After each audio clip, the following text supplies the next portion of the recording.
आसरो हुयो तुंहिंजे अचण जो पोइ की नवाए मुंहिंजा जाली मिठा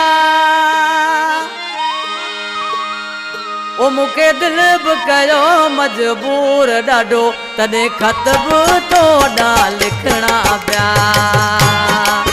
मूंखे दिलि बि कयो मजबूर ॾाढो तॾहिं ख़त बि तोॾा लिखणा पिया आसरो हुयो तुंहिंजे अचण जो पोइ की नवाए मुंहिंजा जाली मिठा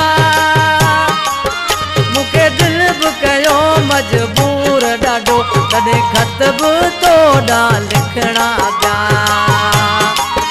मूंखे दिलि बि कयो मजबूर ॾाढो तॾहिं ख़त बि तोॾा